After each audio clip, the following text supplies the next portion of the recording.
यूनुस कर रहे हैं, मुझे लगता है इसकी कीमत चुकानी पड़ेगी। सोमवार को संसद आए तो प्रस्ताव भी आना चाहिए जिसमें बांग्लादेश की जो कैद की निंदा करना। खुद हमको कहे काफिर, अल्लाह की मर्जी है। साधना से क्या मुख्यमंत्री की कुर्सी पर कुछ Exact. हमला कर रहे हैं क्या? बिल्कुल। एक और नया तर्क मार्केट में आया, पता आपको क्या?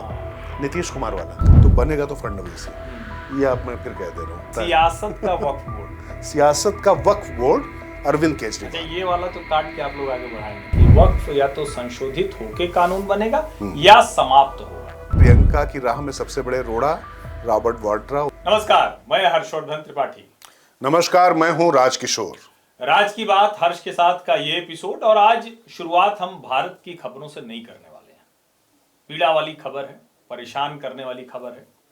हालांकि उसका भारत पर प्रभाव बहुत ज्यादा है, या कहें कि भारत में हम जितनी भी खबरों पर बात करेंगे, महाराष्ट्र हो, झारखंड हो या ईवीएम हो या जो भी खबरें हम बात करेंगे, उन सब के मूल में वो है। वो शायद सीधे सीधे दिखेगा नहीं, लेकिन उसकी चर्चा सबसे पहले, और वो खबर है बांग्लादेश में इस्कॉन के पुजारी, इस्कॉन के जो महंत हैं चिन्मय कृष्ण दास, उनकी गिरफ्तारी, और उनकी गिरफ्तारी के साथ साथ बांग्लादेश को आतंकवादी संगठन बताने की कोशिश, उनको प्रसाद देने गए जो एक जिसको कहते हैं ना कि नए जो संत बनते हैं, पुजारी बनते हैं इस्कॉन के, उनको भी गिरफ्तार कर लिया जाना, मोहम्मद यूनुस की सरकार में हिंदुओं का दमन, और भारत में उसकी क्या प्रतिक्रिया हो रही है, ये बहुत महत्वपूर्ण है। इसके अलावा महाराष्ट्र, झारखंड, दिल्ली, अडानी पर भी बात करेंगे, अडानी के साथ कांग्रेस के रिश्तों पर भी बात करेंगे। लेकिन शुरुआत सबसे पहले राजकिशोर, मुझे लगता है कि हिंदुओं पर जिस तरह का अत्याचार बांग्लादेश में हो रहा है, और जिसको लेकर बार बार कहा जाता है कि ये तो भ्रम है, फालतू की बात है, हिंदू को क्यों डराने की कोशिश करते हो, उसके साथ क्या हो जाएगा भला, और इसको कहा जाता है कि ये सिर्फ राजनीति भर है। लेकिन बांग्लादेश में शेख हसीना के भागने, वहां जिस तरह से जो रेडिकल इस्लामिस्ट फोर्सेज हैं उनका जो कब्जा, और अभी मोहम्मद यूनुस की जो केयर टेकर एडमिनिस्ट्रेशन है उसमें जो अत्याचार हो रहे हैं वो अकल्पनीय है, और वो जिसको कहते हैं ना कि हर हिंदू को पीड़ा तो दे ही रहा है, भविष्य भी दिखा रहा है। दरअसल हर्षवर्धन, इस मुद्दे पर बात करते समय आमतौर पर पत्रकार के तौर पे हमें भावुक नहीं होना चाहिए, इमोशनल नहीं होना चाहिए, व्यक्तिगत राय से बचना चाहिए, ऐसा हम लोग को पत्रकारिता में सिखाया जाता है। लेकिन मुझे एक सादत हसन मंटो थे, याद है आपको? उनका एक डायलॉग था, वो मुझे याद आ रहा है। अब वो तो खैर फिल्म थी, तो फिल्म में उन्होंने कह दिया, उन्होंने कहा कि भाई तू तो मुसलमान है नहीं, तू क्यों भाग के पाकिस्तान जा रहा है? तो बोला कि इतना मुसलमान तो हूं कि मारा जा सकता हूं। तो मतलब मुसलमान वहां पर सादत हसन मंटो गए, उनके साथ क्या हुआ ये दुनिया जानती है, किस तरीके से पाकिस्तान में घुट घुट कर रोज उस व्यक्ति ने दम तोड़ा है अपनी रचनाओं की वजह से, अपनी स्पष्टवादिता की वजह से। लेकिन अब ऐसा लगने लगा है कि हिंदू होना शायद उसी परिप्रेक्ष्य में होता जा रहा है। हिंदुओं की जान की कोई कीमत नहीं है। दरअसल मैं सच बता रहा हूँ कि ये सब कहते हुए मेरा कलेजा कांपता है और खराब लगता है कि इस तरीके की बातें नहीं करनी चाहिए।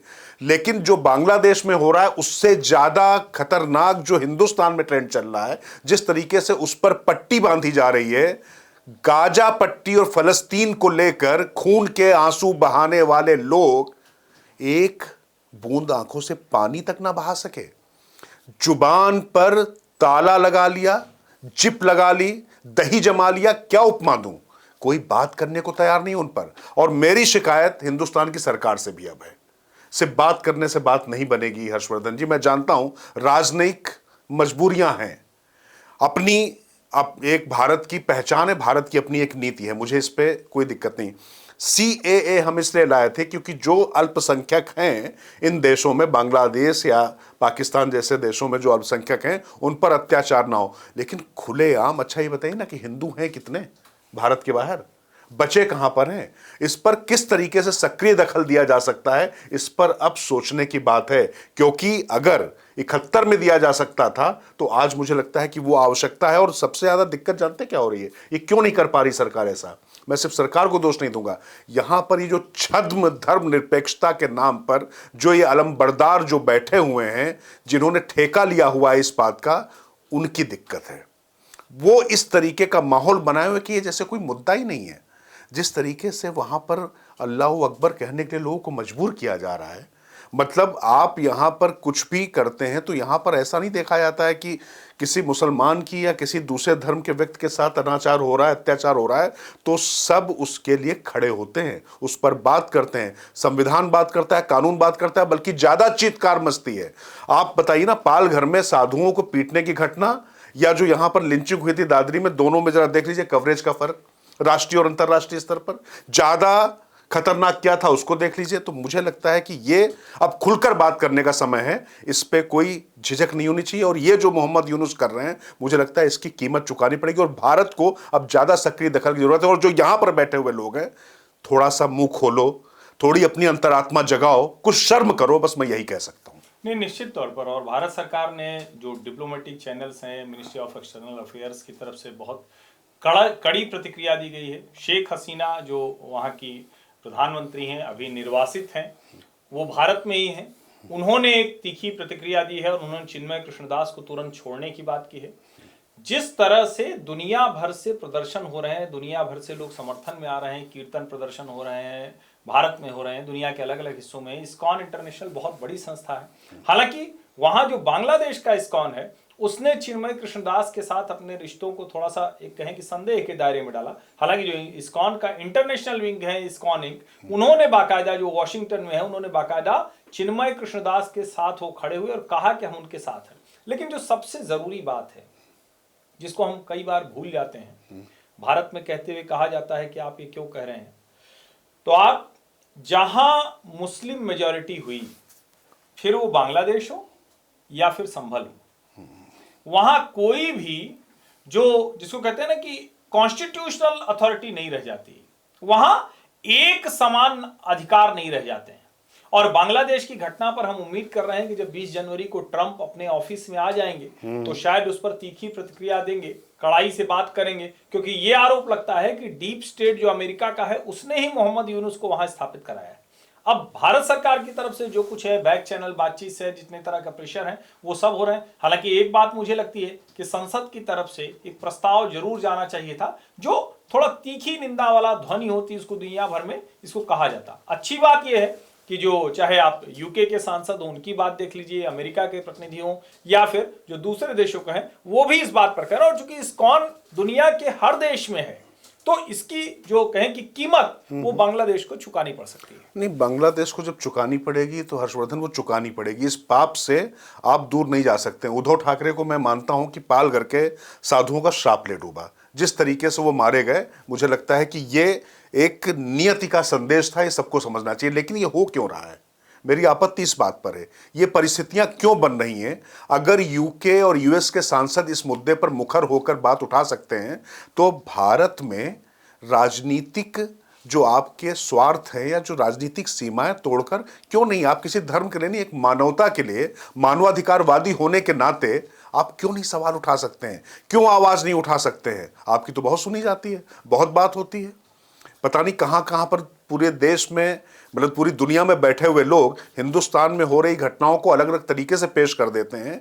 ये सब कहां चले जाते हैं लोग। एक वर्ग तो इसको समझिए कि अगर भगवा, तो वहां उनका विचार बदल जाता है, वहां वो एकदम से ही उसके खिलाफ खड़े हो जाते हैं, और ये वो छिपाते भी नहीं। इसीलिए जो आप कह रहे हैं कि जो इंटरनेशनली लिंक्ड मानवाधिकार या दुनिया भर के, उनका तो मानवाधिकार वो आतंकवादियों के लिए जागता है, अतिरेकियों के लिए जागता है, अपराधियों के लिए जागता है, लेकिन चिन्मय कृष्णदास के लिए नहीं जागता है। हम सब प्रार्थना करते हैं, उम्मीद भी करते हैं, भारत सरकार दबाव भी बनाए। और मैं ये मानता हूं कि संसद के इसी सत्र में एक प्रस्ताव भी आना चाहिए। जब सोमवार को संसद आए तो प्रस्ताव भी आना चाहिए, जिसमें बांग्लादेश की जो कह की निंदा करना एक बात है, दुनिया के दूसरे देशों के साथ एक दबाव भी बनाना चाहिए, जिससे चिन्मय कृष्णदास को छोड़ा जा सके, उनके जो साथी हैं पुजारी, उनको छोड़ा जा सके। और जो लोग बांग्लादेश को टेररिस्ट ऑर्गेनाइजेशन कह रहे हैं, यही बांग्लादेश में इस्कॉन गए, इस्कॉन को टेररिस्ट ऑर्गेनाइजेशन कहने की कोशिश कर रहे हैं, यही इस्कॉन बांग्लादेश में गया था और वहां के भूखे नंगों को सहारा दिया था। अब दुर्भाग्य कि ऐसे संगठनों पर जब ये अतिरेकी, आतंकवादी, अलगाववादी, कट्टर ये हमला करते हैं, तो फिर समझ में आता है कि भारत में जो चर्चा हो रही है वो यूं ही नहीं हो रही है। बुत हमको कहे काफिर, अल्लाह की मर्जी है। जमात जो है दूसरे को कहेगी टेररिस्ट ऑर्गेनाइजेशन, क्या मजाक चल रहा है जमाते इस्लामी, जिसका आप समझिए ना कि समर्थन जो है लेकर केरल में वायनाड से चुनाव जीता जाता है, जिसमें एक प्रदेश का मुख्यमंत्री और जो सबसे बड़ा लिबरलों का एक सबसे बड़ा चेहरा होता है, वो इस तरीके से जो बात करता है, वो वहां पर आलोचना कर रहा है प्रियंका गांधी। मैं फिर इसलिए कह रहा हूं कि ये राजनीति में नहीं लाना चाहता हूं, लेकिन ये राजनीतिक कारणों से जो कुछ हो रहा है वो ठीक नहीं हो रहा है, ये आप तय मानकर चलिए। और मैं फिर कह रहा हूं कि भारत सरकार कड़ी निंदा तक सीमित ना रहे, थोड़ा आगे बढ़ो भैया, रिजल्ट लेकर आओ, अपनी ताकत दिखाओ, माइट दिखाओ। अगर अमेरिका पूरी दुनिया में अपनी बात मनवाने के लिए सक्षम हो सकता है, तो आपके तो टुकड़ों पर कुछ, मैं नहीं कहना चाहता, आपकी तमाम चीजों पर आश्रित है बांग्लादेश। थोड़ा सा गर्दन पकड़िए, मरोड़िए, ये नहीं चलेगा, ये नहीं हो सकता है। बिल्कुल ये करना ही चाहिए। और देखिए आपने कहा ना कि राजनीतिक दलों का सब कुछ, तो अब थोड़ा राजनीति पर आ जाते हैं। हालांकि महाराष्ट्र के जो नतीजे हैं, कोई कह सकता है कि झारखंड में ऐसा क्यों नहीं हुआ, हालांकि उसके कई परिणाम वजह हैं उन परिणामों के, लेकिन महाराष्ट्र का परिणाम तो साफ कह रहा है कि इसका भी असर हुआ। और वो जो देवेंद्र फडणवीस का जागो तो एक बार, जागो जागो तो हिंदू जागो तो वीडियो था, बड़ा वायरल हुआ था इस चुनाव के दौरान। मुझे लगता है कि महाराष्ट्र के नतीजे जो आए हैं वो भारतीय जनता पार्टी के लिए भी सबक है, विपक्षी पार्टियों के लिए भी सबक है, और इस देश में लोगों को शायद अब ये दिखने लगा है, उसमें बांग्लादेश में जो कुछ हो रहा है, उसमें अगल बगल के देशों में जो हो रहा है, और भारत में भी जो हो रहा है, उसका भी असर दिख रहा है। निश्चित तौर पर व्यक्ति जो है वहां पर जो रह रहा है, मतलब ये इंटरनेट की दुनिया है, जिस छोटे से फोन में और टेलीविजन पे वो सारी खबरें देख रहा है, और देख रहा है कि किसका क्या चरित्र है, किसकी क्या प्रकृति है, किसकी क्या प्रवृत्ति सामने सब खुलकर आ रही है। तो निश्चित तौर पर इन सब चीज़ों का फर्क पड़ा। और अगर मैं कह रहा हूं कि पाल घर के साधुओं का श्राप ले डूबा, तो निश्चित तौर पर जो वो घटना हुई थी, उसके बाद जिस तरीके से महाराष्ट्र की तत्कालीन सरकार और जो राजनीतिक दल थे उनकी प्रतिक्रिया थी, और उसके बाद लगातार जिस तरीके से 17 सूत्री मांगे मानी जाने की सहमति दी जाती है, वोट जिहाद होता है बनाम धर्म युद्ध होता है, ये सब चीजें चुनाव में थी, लेकिन वो सब चुनाव हो चुका है हर्षवर्धन। अब जो है दूल्हा ढूंढने में जो है ना, जो इतनी देर हो रही है, इस पर थोड़ा सा भी आते हैं, क्योंकि निश्चित तौर पर ये जो महायुति लड़ी चुनाव बड़े शानदार तरीके से, बिल्कुल एकता दिखाई पड़ी, लेकिन अब ये युति जो है, मतलब कैसे जो है इतना देरी कर रही है, मतलब धीमी गति का समाचार बन गई पूरी। युद्ध से युद्ध हो गया है। और क्या कोई कल्पना कर सकता है कि अगर देश के गृह मंत्री अमित शाह एक बार कह दें तो एकनाथ शिंदे नाराज रह जाएंगे? और दिल्ली में कौन लोग बैठे हैं जो देवेंद्र फडणवीस का रास्ता रोकने के लिए, पार्टी, सरकार, ये जो पूरा माहौल बना है जिसको हम कह रहे हैं कि हिंदुत्व और विकास पर वोट मिला है, जिसके नायक देवेंद्र फडणवीस बनकर उभरे हैं, कोई तो है जो रोक रहा है। ऐसे तो नहीं है, मुझे तो नहीं लगता कि एकनाथ शिंदे अपने गांव चले जाएं, कहें नेटवर्क नहीं लगा। अच्छा, मुझे तो बड़ा आश्चर्य हुआ, ये आप लोग सुनिए जरा। शिवसेना के प्रवक्ता ने कहा कि वो अपने गांव चले जाते हैं क्योंकि वहां फोन ऑन नहीं लगता है, तो थोड़ा शांति से रह जाते हैं। अब सोचिए कितना शर्मनाक बयान दिया है। महाराष्ट्र के मुख्यमंत्री के गांव में फोन नहीं लगता। अब जरा आप सोचिए, दुनिया में भारत सबसे तेजी से 5G नेटवर्क को इंप्लीमेंट करने वाला देश रह गया, और इस देश में कह रहे हैं कि मुख्यमंत्री के गांव में वो नहीं लगता है। मुझे लगता है कि जो ड्रामा हो रहा है ये शायद लोगों को अच्छा नहीं लग रहा। नहीं, इस पर जिन्होंने कतार में लगकर वोट दिया है, भाजपा को इतना प्रचंड बहुमत दिया है, और भले आप कहें कि ठीक है 132 पे रह गए, लेकिन 132 पे भाजपा है ना। और देखिए, देवेंद्र फडणवीस 2014 122, देवेंद्र फडणवीस 2019 105, और देवेंद्र फडणवीस 2024 132, 3 बार 100 प्लस। बिल्कुल, तो ये अपने आप में। लेकिन मैं एकनाथ शिंदे वाली बात पर एक बात कहना चाहूँगा, फोन ऐसा नहीं लगता है। वैसे होता क्या है, ये एक वाकई राज की बात है जिसको थोड़ा सा आपके साथ शेयर करना चाहूँगा। सतारा में जहाँ वो जाते हैं, वो दरअसल किस ले जाते हैं, वो आपको पता है ना, जो उनके गुरु थे आनंद दिघे, वो वाम मार्गी साधना के गुरु थे, पता है ना आपको उनको। कुल मिलाकर वहां पर वो जाते हैं, तो अमावस्या शनिवार को थी, रविवार को भी अमावस्या है। तो पहली बात तो कि जो देरी हो रही मुख्यमंत्री पद के नाम को लेकर, अमावस्या में तो ये भारतीय जनता पार्टी या ये जो पूरा जो हिंदूवादी दल है कोई नहीं करेगा। वैसे शरद पवार और कांग्रेस भी नहीं करती, मैं बता दूं, चाहे जितना सेकुलर बने, ये लोग भी मुहूर्त और समय जरूर देखते हैं। दूसरी बात, अमावस्या के समय में वो साधना करते हैं। वो तंत्र साधना है, मंत्र साधना है, यंत्र साधना है, जो भी साधना हो, किसी की साधना पर मुझे नहीं जाना है। और ये मुझे बात करते करते हर्षवर्धन, जब मैं गया था पिछले बार मुंबई और दूसरी जगहों पर गया, तो पता चला कि वो मुख्यमंत्री रहते रहते भी 24 घंटे 36 घंटे के लिए पूरी तरीके से नेटवर्क से बाहर हो जाते थे। तो वो उनकी अपनी आस्था है, अपनी साधना है, वो वहां पर गए हुए हैं। तो लेकिन टाइमिंग लेकिन तब मेरा सवाल है कि राजकिशोर ये कह रहे हैं, राज की बात बता रहे हैं कि साधना से क्या मुख्यमंत्री की कुर्सी पर भी कुछ हमला कर रहे हैं क्या? बिल्कुल, साधना जो अगर उनकी वहां पर हो रही है, तो ये आपको मैं बताऊं, ठीक चुनाव से पहले आपको याद होगा वो कामाख्या देवी भी गए थे, चुनाव के बीच में गए थे, प्रचार छोड़कर गए थे। तो आसमानी मतलब जो जमीनी सत्ता है, उसके लिए आसमानी ताकतें या जो रूहानी ताकतें हैं, उनसे गुहार की जा रही है, उनके सामने जो है नतमस्तक हुआ जा रहा है। और वहां से उनको लगता है कि शायद उनकी बात में, चूंकि जनता जनार्दन ने तो अपना फैसला सुना दिया है, लेकिन जो मुख्य सत्ता है वो उनको मिलेगी या नहीं मिलेगी। लेकिन इसके साथ एक राज की बात और, ये देवेंद्र फडणवीस को रोकने के लिए जो तमाम तरीके के जो तर्क दिए जा रहे हैं, एक बात तो आपने कही, एक और नया तर्क मार्केट में आया, पता आपको क्या? नीतीश कुमार वाला। बिल्कुल, नीतीश कुमार का तर्क आया, अद्भुत सुनिए, कि नीतीश कुमार ने कह दिया है कि एकनाथ शिंदे को अगर नहीं बनाया तो हम समर्थन वापस ले लेंगे। तो 8 सांसद एकनाथ शिंदे के और नीतीश कुमार अपना समर्थन वापस ले लेंगे। मतलब ये कि मोदी सरकार खतरे में पड़ जाएगी, इसलिए फडणवीस को नहीं बनाना चाहिए। और नीतीश को ऐसा क्यों लग रहा है? क्योंकि अगर यहां पर एकनाथ नहीं बनते हैं, अगली बार भारतीय जनता पार्टी वहां ज्यादा सीटें लेकर आएगी, जो आएगी और लगातार आती चली जा रही है, तो फिर नीतीश कुमार की सीट खतरे पर पड़ जाएगी। इसको हम लोग जानते हैं क्या कहते हैं यहां पर दिल्ली में इन खबरों को? चंडू खाने की खबरें, पौधा, प्लांट, इस तरीके से चीजें रोपी जाती हैं, दी जाती हैं। एक तीसरा और तर्क दिया जा रहा है कि भैया 3 ब्राह्मण मुख्यमंत्री हो जाएंगे।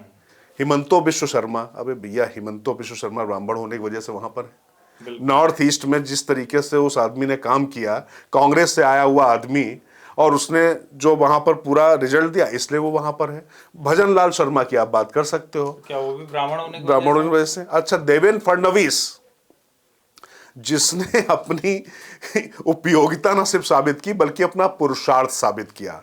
पता नहीं मराठी बनाम दलित तमाम चीजें करने की कोशिश की, और लोग एक बहुत बड़ी गलती कर देते हैं। लोगों को लगता है ना कि ये जो सोशल इंजीनियरिंग कर रहे हैं, तो जैसे संविधान का नैरेटिव एनडीए को भारी पड़ा था, भाजपा को भारी पड़ा था। आपको बता दूं, जाति जनगणना का नैरेटिव जो है महाराष्ट्र में भारी पड़ गया। क्यों? क्योंकि वहां पर तमाम लोग को लगा कि अगर ये परसेंटेज सामने आ गया तो अमुक जाति का इतना प्रतिनिधित्व है। अभी तो मान लो ओबीसी में सब है 27% में, जब उस तरीके से आ गया, और 10% मराठा को अलग से है प्रतिनिधित्व, तो जब आपकी जाति का आ जाएगा तो आपकी उतनी हिस्सेदारी रहेगी नहीं रहेगी। जैसे मीणा समुदाय मान लीजिए राजस्थान में, तो उनकी जाति के समुदाय के हिसाब से उनके अधिकारियों और उनका वो अगर आप बात करेंगे हर्षवर्धन, तो दिक्कत किसको होगी? नहीं, मैं तो दूसरी बात कर रहा हूँ। जाति जाति करना, जाति के आधार पर मुख्यमंत्री खोजना, जाति के आधार पर समीकरण बनाना, ये भारतीय जनता पार्टी को हमेशा भारी पड़ता है। नरेंद्र मोदी क्या जाति की वजह से आज देश में सबसे बड़े नेता हैं प्रधानमंत्री के तौर पर? क्या अमित शाह कोई देश मानता है तो जाति की वजह से मानता है? उनकी जाति के कितने लोग हैं? क्या गांधीनगर से इसलिए उनको चुना जाता है? काशी से क्या नरेंद्र मोदी को इसलिए चुना जाता है? क्या मनोहर लाल खट्टर मुख्यमंत्री थे तो इसलिए कि उनकी जाति की कोई प्रासंगिकता थी? क्या नायब सैनिक को बनाया गया तो उनकी जाति का खोज की? उनकी जाति तो 2.5-3% ही आती है। सैनिक कितने हैं वहां पर? ओबीसी पैक कहेंगे तो फिर वो दूसरी हो जाएगी। और जहां जहां भी है भारतीय जनता पार्टी जब जाति से हटकर हिंदू अम्ब्रेला की बात करती है, और देवेंद्र फडणवीस वहां उस तरह से दिखे हैं, राष्ट्रीय स्वयंसेवक संघ के साथ मिलकर जिस तरह की ये जीत, जिस तरह की व्यूह रचना की है, उसमें अगर कोई भी देवेंद्र फडणवीस के खिलाफ कोई कुतर्क लेकर आ रहा है, तो मुझे लगता है वो पार्टी का, भारतीय जनता पार्टी का नुकसान कर रहा है। कोई भी पार्टी जब बड़ी होती है ना, तो उस वक्त उसको ये भ्रम होता है कि अरे हम तो जो चाहे कर। और देखिए, ये अच्छा तो नहीं लग रहा है कि कामाख्या का आपने जिक्र किया कि वो दर्शन करने गए थे। जब उद्धव जी का साथ छोड़ के गए थे, तो एक वीडियो वायरल हुआ था ना कि हमारे पीछे एक महाशक्ति है।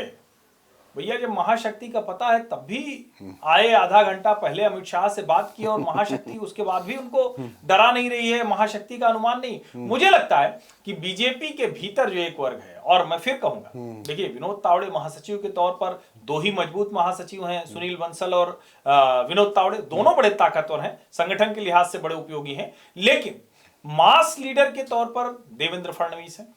और अभी जो समीकरण जिसको हम कहते हैं बदले हैं ना, उन समीकरणों में वो बड़े महत्वपूर्ण हो जाते हैं। देवेंद्र फडणवीस सबके नेता के तौर पर वहां उभरे। पंकजा मुंडे की बात है तो पंकजा मुंडे तो खुद ही अपनी विधानसभा और लोकसभा दोनों हार गई थी। तो किस नेता के कहने पर तय होगा? जो नेता लगातार आपको कल्पनातीत सफलताएं दिला रहा है, या उन नेताओं के कहने पर जो कह रहे हैं नहीं ऐसा नहीं होगा, और आप मराठा कहेंगे तो ओबीसी नाराज होगा, ओबीसी कहेंगे तो मतलब ये तो ठीक ही नहीं है कि आप जाति के आधार पर बात करें। मुझे लगता है कि भारतीय जनता पार्टी को बिना संकोच के करना चाहिए, और नहीं तो फिर वही हो जाएगा, उबला आलू टाइप हो जाएगा कि उगले की निगले, मुख्यमंत्री नहीं तो राष्ट्रीय अध्यक्ष कहां ले जाएगी। हाँ नहीं, देखिए राष्ट्रीय अध्यक्ष वो दोनों ही चीजों पर बहुत सारी बातें हो रही, लेकिन मैं एक बात कह दूं ना, एक जब बहुत तर्क चलते थे तो एक 2019 में नारा आया था ना, आएगा तो मोदी ही, तो बनेगा तो फडणवीस ही। ये आप मैं फिर कह दे रहा हूँ। नहीं, मैं तो फिर कह रहा हूँ जो लोग मुख्यमंत्री नहीं बनने देना चाह रहे हैं वो अध्यक्ष बना लें। अगर सोचिए राष्ट्रीय अध्यक्ष बन गए तो। अच्छा नहीं, मैं दूसरी बात कहूँ, महाराष्ट्र की जरा आप स्थिति समझिए। हाँ। महाराष्ट्र के जनमानस को समझिए और भारतीय जनता पार्टी कार्यकर्ताओं की मनोस्थिति समझिए। आज की तारीख में देवेंद्र फडणवीस किसी भी राजनीतिक दल में सबसे बड़े नेता हैं। बिल्कुल, महाराष्ट्र के सबसे बड़े नेता, सबसे बड़े नेता। वो विदर्भ के नेता नहीं है, नागपुर के नेता नहीं है। उस व्यक्ति ने पिछले 10 वर्षों में जितना कद अपना बढ़ाया और वो अपने पुरुषार्थ से बढ़ाया। इसीलिए शरद पवार, उद्धव ठाकरे, एकनाथ शिंदे कोई नहीं चाहता। हाँ, अजित पवार चाहते हैं लेकिन कोई नहीं चाहता। और भाजपा के भीतर भी जो महाराष्ट्र से आने वाले नेता और बहुत से लोग, चूंकि एक ये भी लगता है ना, ये बात तो आप ही नहीं कही थी कि भाई फिर से मुख्यमंत्री हो जाएंगे तो कद तो बड़ा हो जाएगा। कद बड़ा हो जाएगा, वो भी महाराष्ट्र के बड़ी लड़ाई में आ जाएंगे। बिल्कुल। अच्छा, बड़ी लड़ाई में तो नहीं बनेंगे तो और ज्यादा आ जाएंगे। मैं ये दूसरी बात कह रहा हूं, अगर वो मुख्यमंत्री नहीं बनते हैं तो सीधे राष्ट्रीय अध्यक्ष बनेंगे। मतलब प्रोटोकॉल में प्रधानमंत्री होंगे मंच पर और देवेंद्र फडणवीस होंगे। और देवेंद्र फडणवीस भारतीय जनता पार्टी का, ये मेरे शब्द नहीं है, वो गड्ढा नहीं है जो जेपी नड्डा ने खोदा था। देवेंद्र फडणवीस उस वैचारिक धरातल की पैदाइश है, उस वैचारिक उर्वरा जमीन नागपुर की पैदाइश है जहां से राष्ट्रीय स्वयंसेवक संघ का जन्म हुआ। और वो बार बार पूरा बुलंदी के साथ कहते रहे कि संघ संघ संघ, इस तरीके से किसी ने अपने चुनाव प्रचार में बात नहीं की। उन्होंने अपनी इस पहचान को और संघ के जो योगदान को कहीं नहीं नकारा। और अच्छा, एक बात देखिए, संघ के तरीके से जब स्थानीय नेता वहां पर तैयार हुआ तो महाराष्ट्र में नतीजे आपके पॉजिटिव आए। और यहां ये नहीं भूलना चाहिए कि जो लोगों को लग रहा है देवेंद्र फडणवीस को लेकर, एक वो विकास का चेहरा है, वो प्रगतिवाद का चेहरा है, प्रगतिवाद का चेहरा है, वो लगातार इन्वेस्टमेंट लाने वाला चेहरा है। और साथ ही साथ जो हिंदू हित की बात करेगा वाली जो वैचारिक धरातल है, उस धरातल से जन्मा हुआ एक ऐसा वृक्ष बन चुका है जिसको उखाड़ पाना आप किसी के लिए संभव नहीं है। मैं कह सकता हूं। कुछ भी आप तर्क दें, अरे कितना समय हुआ है, कई हफ्ते तो हुआ है, क्या दिक्कत है, हो जाएंगे, 2 तारीख को हो जाएंगे, 5 ये भी नहीं होना चाहिए। लेकिन ये क्या उचित है? आप नहीं, मैं बता, इतना अच्छा नहीं, मैंने आपको बताया देखिए 2 दिन तो मैं मान रहा हूँ, शनिवार इतवार, जब आज हम इतवार को हम लोग बात कर रहे हैं रविवार को, तो ये मान के चलिए कि वो अमावस्या छट चुकी है। सोमवार को विधायक दल की बैठक होगी भारतीय जनता पार्टी की, और 5 तारीख को आजाद मैदान में अब कार्यक्रम होने जा रहा है। चूंकि पहले वानखेड़े स्टेडियम के बगल में होना था, लेकिन वहां कुछ मैचेस वगैरह चल रहे हैं, तो अब या तो मैचेस निरस्त करने पड़ेंगे, मुझे लगता नहीं कि वो होगा, लेकिन आजाद मैदान में काम करना शुरू हो चुका। और देखिए हर्षवर्धन जी, अगर कुछ डेट वैसे अब तक फिक्स हो गई होती ना 3-4 की, तो वो तो सरकारी उससे ही छपेंगे ना निमंत्रण पत्र, अभी तक उनके पास नहीं आया। लेकिन अमावस्या में कुछ नहीं होगा। मैं कह रहा हूं, मुझे लग रहा है अमावस्या छटेगी, सूरज निकलेगा, अंधेरा छटेगा और कुहासा हट जाएगा, सारी चीजें सामने आ जाएंगी। ठीक है। और देखिए यहाँ तो ये कहते हैं, अब झारखंड का हम कहते हैं कि वहां तो शपथ ले ली, लेकिन वहां शपथ अकेले मुख्यमंत्री ने ली और उद्धव ठाकरे वहां गए नहीं। इसका एक मतलब ये भी शरद पवार भी नहीं गए, शरद पवार भी नहीं उनके पार्टी में कोई नहीं गया। जो सो कॉल्ड गठजोड़ है, उस गठजोड़ के भीतर की मुश्किलें बहुत हैं। और हेमंत सोरेन भला क्यों अब भाव देंगे? आए तो बढ़िया, तो मिल के गए, हम मोदी जी से भी अच्छा मिले। देखिए हर्षवर्धन, एक बात समझिए, किसी भी राज्य के मुख्यमंत्री की पहली प्राथमिकता क्या होती है? वो जो मैंडेट लेकर आया है, उस मैंडेट के हिसाब से अपनी जरूरतें पूरी कर पाए। कांग्रेस जो लगातार लड़ रही है केंद्र से, अरविंद केजरीवाल जो लगातार केंद्र से लड़ रहे हैं, बाद में रोना यही रोते ना कि हमको केंद्र सहयोग नहीं कर। जबकि ईमानदारी की बात है कि ममता बनर्जी कितनी भी लड़ाई लड़ लें, लेकिन जो चाहती है पश्चिम बंगाल के लिए वो लेकर चली जाती है केंद्र से, है ना। चाहे यही स्टालिन को भी दिक्कत नहीं होती है, और तो रेवंत रेड्डी को भी दिक्कत नहीं होती है तेलंगाना में। और अब वो जानते हैं अल्टीमेटली कि जिस तरीके से मैंडेट आया है, वो आया है हेमंत सोरेन के नाम पे, उस जीत का नायक है वो व्यक्ति, इसमें कोई दो राय नहीं। देवेंद्र फडणवीस जैसे महाराष्ट्र की जीत के नायक के रूप में उभरे हैं, वैसे हेमंत सोरेन अकेले अपनी जीत के नायक के उभरे हैं। उनके साथ में किसी का कोई योगदान नहीं था। हाँ, उस अगर आप स्टेज पर अगर आप देखेंगे उसके बाद जिस तरीके से अकेले उन्होंने शपथ ली, तो इसका मतलब ये है कि कांग्रेस की उनको बहुत जरूरत है नहीं। पिछली बार तो 30 सीटें थी ना, तो अब कुल मिला के दे देंगे उनको मंत्रालय। वैसे भी सीटें 30 लेकर उन्होंने बहुत ज्यादा, जम्मू कश्मीर वाला हाल हो गया है कि मंत्रिमंडल हो सकता है बाहर ही ना रहना पड़े, हो सकता है बाहर ये ही, भी हो सकता है। हाँ ये भी हो सकता है, क्योंकि उनको बहुत जो मिनिस्ट्रीज वो चाह रहे हैं। राहुल प्रियंका सब जगह के फोटो जाके खिंचा के आएंगे और पार्टी की कोई हैसियत नहीं रह जाएगी। मुझे लगता है कि जिस तरीके से इनकी राजनीति जा रही है, तो मतलब हो सकता है कि वो पहले, अभी तो खैर 3 लोग सांसद हैं, हो सकता है चौथा है और व्यक्ति सांसद बन जाए। परिवार पूरा बन गया, अब रॉबर्ट भाई को भी कर ही लें, क्या दिक्कत है। हाँ, बढ़िया तो सुंदर है परिवार, तो पूरा बढ़िया है। कार में 5 सीटर कार में सारे लोग चले जाएंगे, पार्टी पूरी 5 सीटर जो है वहां तक जाने की स्थिति में हो गई। और दूसरी बात ये है ना, प्रियंका गांधी, लेकिन वो क्या कह रहे हैं, हाँ आप ये प्रियंका क्या कह रहे मैं कह रहा हूँ प्रियंका गांधी संसद पहुंच गई है। हैं। कोई चाहे न चाहे तुलना होगी, तुलना होगी। और इस तुलना में एक बात ध्यान रखा जाएगा, प्रियंका को निश्चित तौर पर रॉबर्ट वाड्रा की वजह से पार्टी में जो दबाकर रखे जाने की बात है, बाहरी लोगों ने नहीं किया है। इसको समझिए, ये पैलेस पॉलिटिक्स का हिस्सा है। प्रियंका बहुत पहले उठ सकती थी, लेकिन प्रियंका की राह में सबसे बड़े रोड़ा रॉबर्ट वाड्रा, उनकी जमीनों के मामले, जो तमाम चीजें चल रही थी, भ्रष्टाचार के मामले, वो थे। राहुल गांधी पर ये सब चीजें चस्पा नहीं होते थे। कुछ आया कहाँ आप पे वजह जो है रॉबर्ट भाई को, रॉबर्ट भाई कहाँ कुछ पकड़ में आया? इतने साल से भाजपा वाले कह रहे थे। भाजपा वाले नहीं कह रहे थे, आप गलत कह रहे हैं। भाजपा वाले नहीं कह रहे थे। हरियाणा की सरकार जो हुड्डा सरकार होती थी, आप एक बार बताइए, आपके मकान की रजिस्ट्री है? मैं चाहूं आपके मकान की रजिस्ट्री निकाल लाऊंगा क्या? निकाल के दिखा दीजिए आप मेरे मकान की रजिस्ट्री। आप ये समझिए, उसके जमीन, रॉबर्ट वाड्रा की जमीनों की, संपत्ति की जो रजिस्ट्री है, वो वहां पर गुड़गांव में पान की दुकान में और ढाबों तक बट गई थी। तो ये क्या भारतीय जनता पार्टी वालों ने बांट दी थी? अंदर का खेल था, अंदर का खेल था। और ये भी था कि कुल मिला के अगर कुछ करोगे तो फिर आगे चीजें और बढ़ जाएंगी। तो ये भैया अंदर की पैलेस पॉलिटिक्स से मैं फिर कह रहा हूं कि वो आ गई है, बहन आ जरूर गई है। और राहुल गांधी जिस तरीके से आगे आगे फोटो खींच रहे हैं, क्लिक कर रहे हैं, तो मुझे तो वही याद आ रहा था, दबाव है, दबाव है। और ये दिखाना कि मैं खुश बहुत हूँ, है ना। तो क्या गम है जो छिपा रहे हो, और तुम जो इतना मुस्कुरा रहे हो। दोनों सांसद आए हैं, ये ईवीएम से जीत कर आए हैं। ये जो दोनों दिख रहे हैं ना आपको, प्रियंका और राहुल, सोनिया जी की बात अलग है, वो राज्यसभा में है तो उनको ईवीएम की जरूरत नहीं है, लेकिन ये दोनों ईवीएम से जीत कर आए हैं। और कांग्रेस वर्किंग कमेटी ने अभी जो प्रस्ताव पारित किया है उसको भी देखा जाना चाहिए।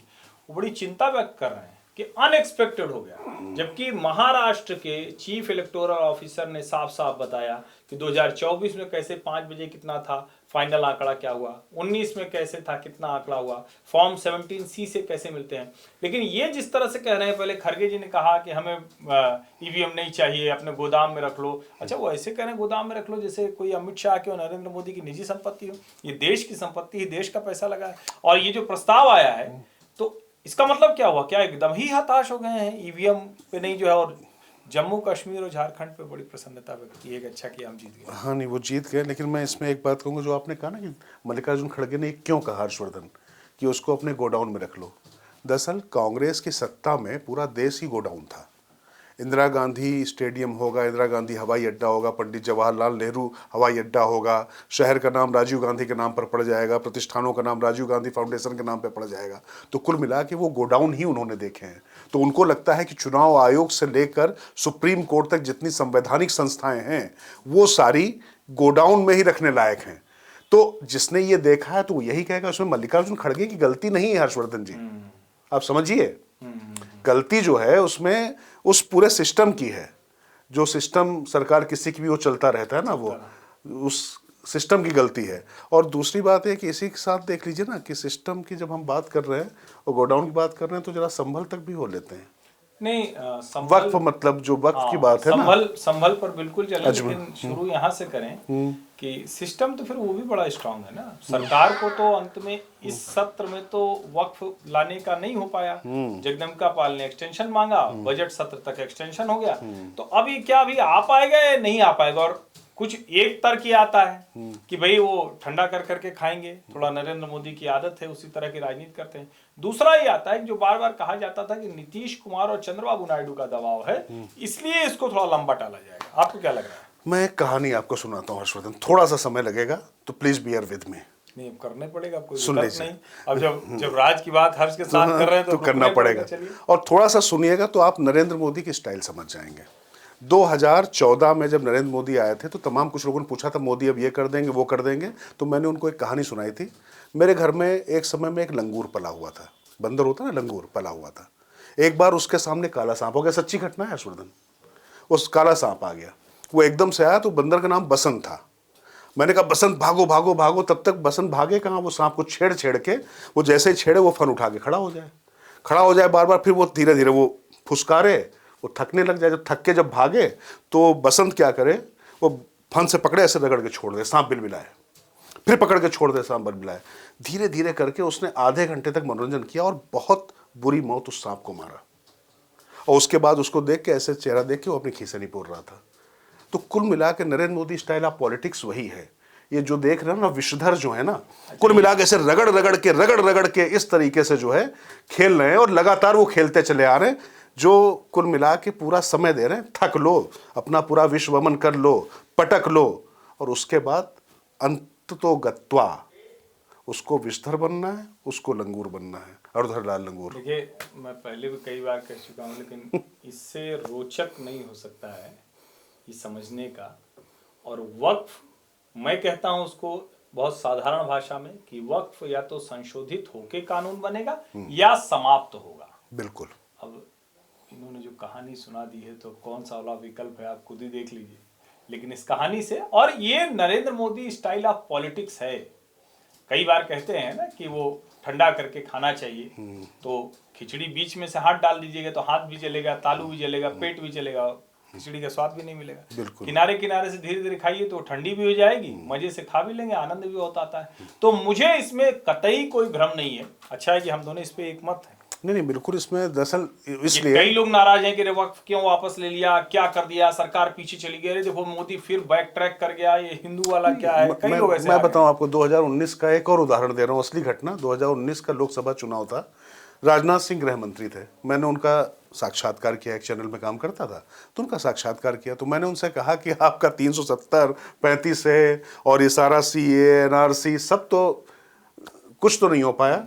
तो राजनाथ सिंह ने कहा कि ये होना है और होकर रहेगा, इस बार जब मैंडेट मिलेगा तो इस बार हम करेंगे उसको। तो हमने कहा फिर आप अगली बार मैंडेट के लिए करेंगे? तो बोले नहीं, इस बार हो जाएगा। और देखिए हुआ, 19 का चुनाव आया और 5 तारीख जो है, नहीं तारीख तो दोनों बता दी, प्राण प्रतिष्ठा भी हो गई, मंदिर भी बन गया और ये भी आ गई। तो कुल मिलाकर तो ऐसा नहीं क्यों। लेकिन वक्फ जो है दिल्ली में बड़ा, जिसको कहते हैं ना कि उसकी चर्चा हुई थी, और वो 123 प्रॉपर्टी दिल्ली की जो वक्फ में चली गई थी। तो अब दिल्ली में तो वो वाले नहीं रहे, नए वाले आ गए हैं, अरविंद जी। तो अरविंद जी तो हनुमान चालीसा भी पढ़ते हैं, इनसे ये निपट पाएंगे क्या भाजपा वाले? दरअसल अरविंद केजरीवाल जो यूं मैं कहूं कि सियासत का वक्फ बोर्ड है, वो आप सियासत ऐसी अच्छा, अब आपका कोई क्या कर लेगा?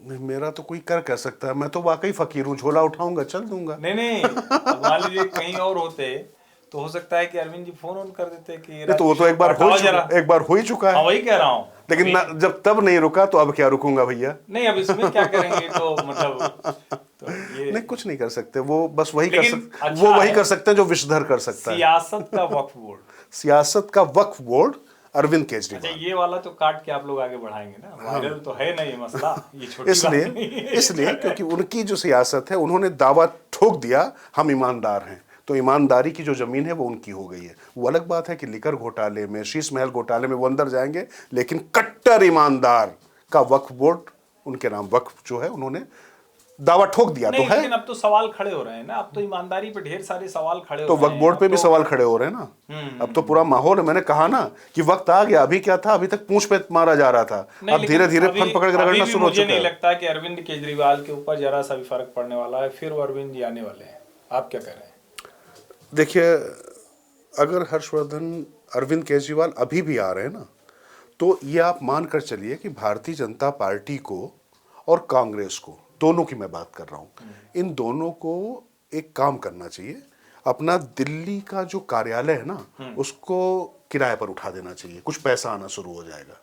ये फालतू में जो खर्चा जो है ना, भारतीय जनता पार्टी या कांग्रेस के कार्यकर्ताओं का जो खर्चा हो रहा है ना, तो इनको, इनके लिए शर्मनाक बात है। कांग्रेस के द्वारा उठाया गया मुद्दा जिसमें अरविंद केजरीवाल जेल जाते हैं।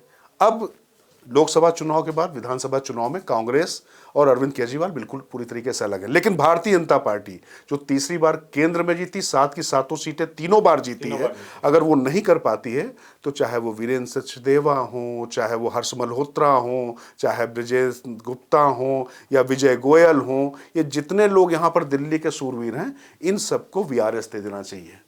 इनको घर पे बैठाना चाहिए। इनके जो अपने अपने प्रतिष्ठान हैं, कहें कि अपने पोते पोतियों को खिलाओ, अपने बच्चे बच्चियों को खिलाओ। क्यों समय बर्बाद कर रहे हो दिल्ली की जनता का?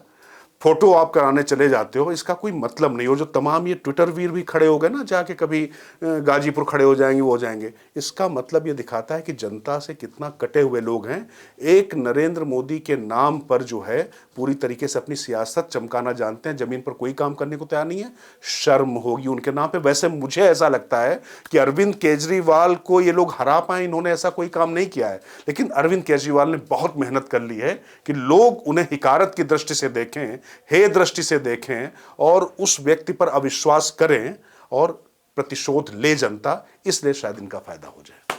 आप ये कह रहे हो 10,000 करोड़ उधार मांग रहे हैं कि दे दीजिए जरा कुछ काम धाम ठीक। अब वो वक्फ है ना, 10,000 करोड़ पे वक्फ भी डाल दिया उन्होंने, उसमें क्या दिक्कत वाली बात है? मैं इसलिए तो सियासी वक्फ कहा भैया मैंने। और चुनाव कराने के लिए उनको पैसा चाहिए। अब आप सोचिए, शीश महल बनवाने के लिए पैसा नहीं चाहिए था ना, अपना लाव लश्कर बढ़ाने के लिए पैसा चाहिए था, और घोषणाएं करने के लिए बस केवल जुबान है, चलती चली जा रही है, कोई दिक्कत वाली बात नहीं है। मतलब यह है कि कैसे अराजकता के साथ में आप शासन करके जनता को मूर्ख बनाकर, इसका एक जीता जागता मॉडल है केजरीवाल मॉडल। थोड़ा सा मतलब आप कह सकते हैं कि जो 67-63, तो इस बार थोड़ा सा बीजेपी कुछ खेल कर सकती है, ज्यादा भले न करे या ज्यादा कर सकती है। मैं कह रहा हूँ सरकार बदल सकती है। दरअसल दिक्कत दूसरी, मैं फिर कह रहा हूँ नहीं, आप कॉल नहीं ले रहे हैं, इसे थोड़ी नहीं चलेगा। नहीं, मैं बता रहा हूँ, नहीं बताइए। मैं कॉल ले रहा हूँ, बिल्कुल खुल के कॉल ले रहा हूँ। ये वाला नहीं चलेगा। नहीं, बीजेपी नहीं कर रही है, जनता फैसला ले रही है। जनता, मैं कह रहा हूँ ना, जनता ऊब गई है, उसको अब उल्टी आने लग गई है।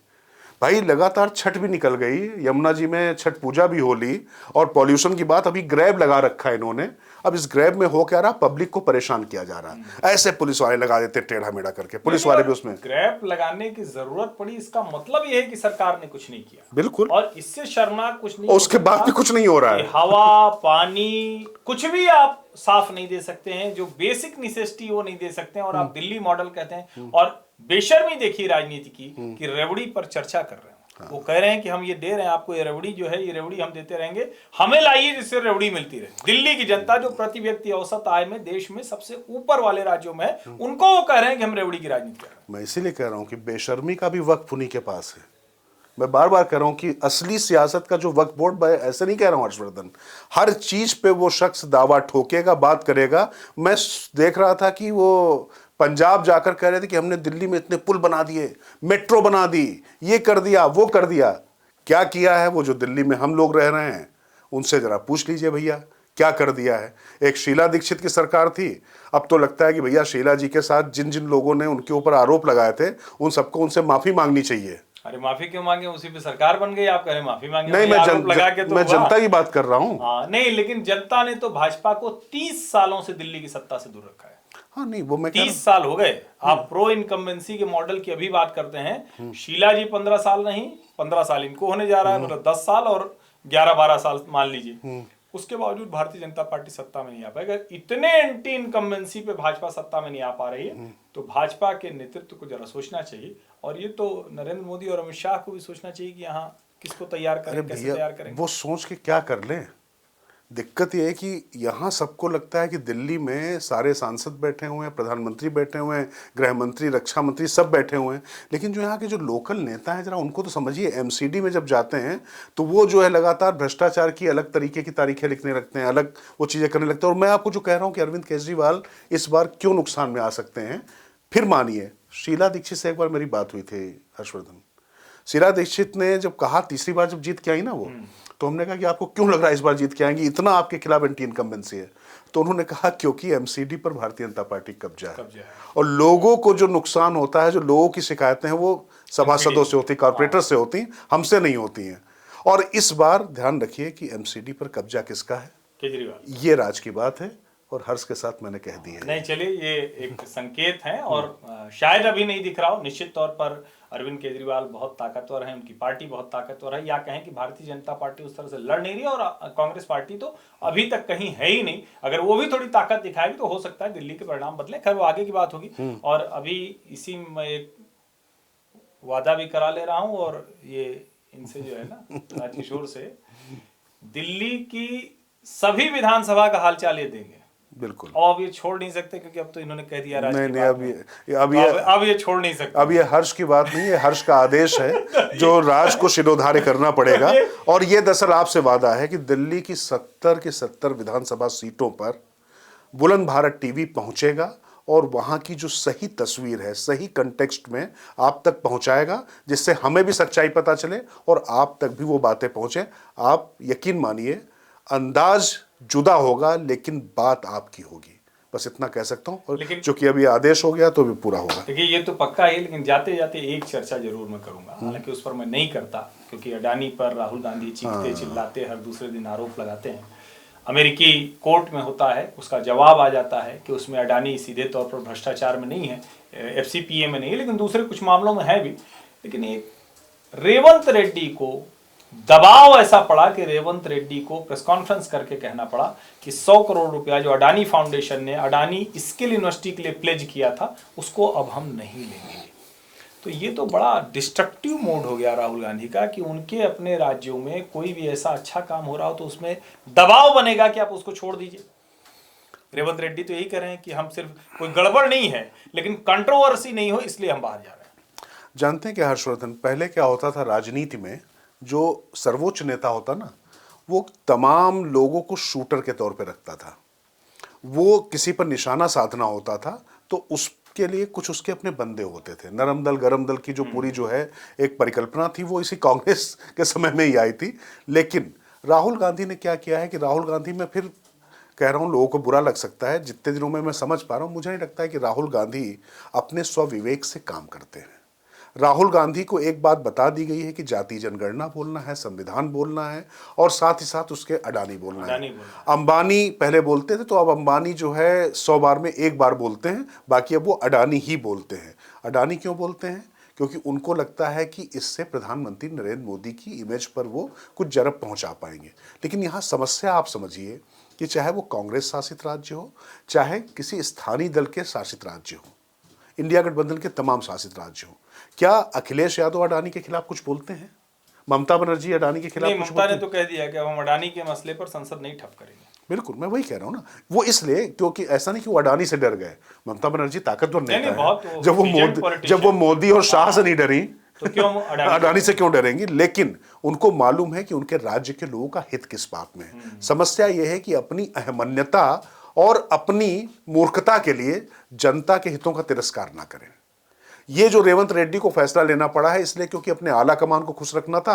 और ये सवाल उठते कि 100 करोड़ उनसे आपने क्यों ले लिया है? अच्छा, वो अभी तो नोशनल ही था ना, गया तो था नहीं, तो उन्होंने सीधे सीधे अभी मना कर दिया। लेकिन उनके साथ में जो तमाम MOU साइन हुए हैं, क्या उनको भी रद्द किया जाएगा? मेरे हिसाब से बिल्कुल नहीं करना चाहिए। नहीं होना चाहिए, तो राज्यों को बर्बाद करना, मतलब जहां जहां कांग्रेस की सरकार आएगी वो बर्बादी करेगी। और मैं आपको एक छोटी सी बात जाते जाते बता दूं, मुझे किसी चीज से मतलब नहीं, मैं कानपुर शहर का रहने वाला हूं हर्षवर्धन।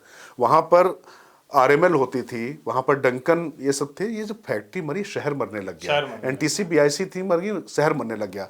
अभी क्या हुआ है कि वहां पर अडानी का डिफेंस पर एक अच्छा खासा प्रोजेक्ट आया है। मैं आपको बता रहा हूं कि एकदम से पूरे कानपुर में इस तरीके का उत्साह आ गया। थोड़ा सा भी काम शुरू ही हुआ है, आप मानकर चलिए कि 2030 तक आते आते उस पूरे इलाके की तस्वीर बदलने वाली। ये बात अडानी की नहीं, वो अंबानी भी हो सकता था, टाटा भी हो सकता था, बिरला भी हो सकता था, कोई भी हो सकता था। लेकिन उद्योग जब आएंगे, पैसा जब आएगा, तभी फ्री बीज भी दी जाएंगी। हालांकि उसके मैं भी विरोधी हूं, आप भी विरोधी हूं, लेकिन वो राजनीति की एक सच्चाई जिस पर हम लोग चर्चा कर चुके हैं। लेकिन कमाई होगी तभी आप दान भी कर पाएंगे, बस कहने का मतलब ये है। और चलिए, नेताओं की विवेक शून्यता, बुद्धिहीनता या ज्यादा बुद्धि लगाना, वो सब चलता रहेगा।